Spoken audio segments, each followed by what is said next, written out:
ઉના તાલુકાના સોંદરડી ગામે 5 વર્ષીય બાળકનું શંકાસ્પદ ચાંદીપુરા વાયરસથી થયું મોત.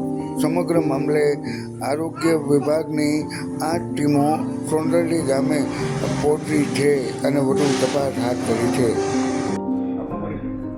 હું ડૉક્ટર વિપુલા ધુમાતા તાલુકા હેલ્થ ઓફિસર ઉના આજરોજ જણાવવા માગું છું કે અત્રે સોંદરડી ગામમાં એક શંકાસ્પદ ચાંદીપુરા વાયરસના બાળકનું ભાવનગર સરટી હોસ્પિટલથી જાણ થયેલ છે.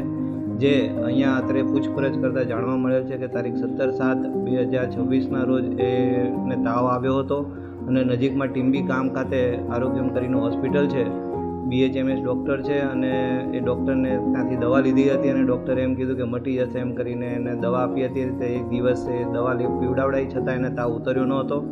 એટલે કરીને બીજા દિવસે એ મહુવા ખાતે હોસ્પિટલમાં ગયા હતા 18મી તારીખે અને મહુવા ખાતે કોઈક બાળરોગ નિષ્ણાત ડૉક્ટર દ્વારા એમને એવું જાણવા મળ્યું હતું કે ભાઈ આ ગંભીર પ્રકારનો તાવ હોય એવું લાગે છે મને, જેથી કરીને એને વધારે સારવારની જરૂર છે અને એના માટે તમે એને ભાવનગર મોટી સરકારી હોસ્પિટલ કે મોટી મલ્ટી સ્પેશિયાલિટી હોસ્પિટલમાં લઈ જાઓ તો વધારે સારું રહેશે.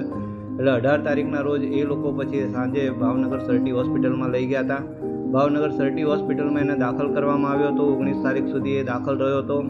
વેન્ટિલેટર ઉપર હતું બાળક અને 20 તારીખે અનફોર્ચ્યુનેટલી બાળક સર્વાઈવ નથી કરી શક્યું અને ડેથ થયું છે એવું સમાચાર મળ્યા છે. અને ભાવનગર ખાતેથી એને ચાંદીપુરા વાયરસ શંકાસ્પદ તરીકે જાહેર કર્યો હતો અને તેથી કરીને એના સેમ્પલ પણ લેવામાં આવ્યા છે અને ગાંધીનગર JBRC ખાતે મોકલી આપવામાં આવ્યા છે, જેથી કરીને ગાંધીનગરથી ટૂંક સમયમાં શંકાસ્પદ કેસ છે કે જે ચાંદીપુરાનો હતો કે નહીં તેની પણ જાણ થઈ જશે. પણ ત્યાં સુધી અત્યારે શંકાસ્પદ કેસના કારણે આજરોજ અત્રે સોંદરડી ગામમાં અમારી 8 આરોગ્યની ટીમ આવેલી છે. એ 8 આરોગ્યની ટીમ આખા ગામમાં સર્વે કરીશું અમે અને આવા કોઈ કાચા ઘરના મકાન, કારણ કે ચાંદીપુરા વાયરસ છે સેન્ડ ફ્લાયથી થાય છે અને એ સેન્ડ ફ્લાય ખૂબ જ નાની હોય છે અને આપણને દેખાવમાં બહુ મચ્છર જેવી હોય છે, બ્રાઉનિશ યલો ટાઈપની હોય છે. અને ખાસ કરીને કાચા મકાનો અને જે લીપણ વગરના મકાન છે અથવા તો જે સિમેન્ટ નથી, પ્લાસ્ટર નથી, તેની તિરાડોમાં રહેતી હોય છે આ માખીઓ અને ત્યાં આગળ ઉપદ્રવ કરતી હોય છે અને ત્યાંથી ભાઈ રાત્રે કોઈપણ પ્રકારે એ બ્લડ મિલ એટલે કે માણસોને કરડે છે અને ખાસ કરીને 15 વર્ષથી નાના બાળકોમાં ખૂબ જ ઘાતક છે.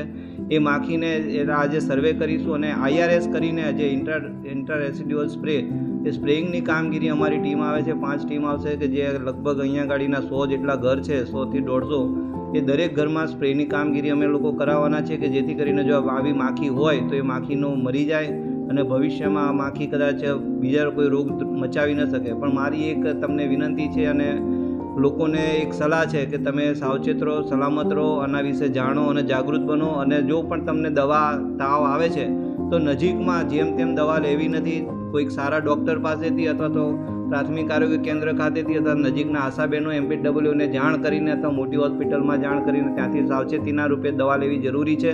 કારણ કે આવા અત્યારના સંજોગમાં જોવા જોઈએ તો ગંભીર પ્રકારના રોગમાં છે. અને સેન્ડ ફ્લાયની વાત કરું ચાંદીપુરા વાયરસ તો એ એટલો ઘાતક છે કે 48 કલાકમાં જો ના ડાયગ્નોઝ થાય તો બાળકનું મૃત્યુ થવાની શક્યતા વધારે છે.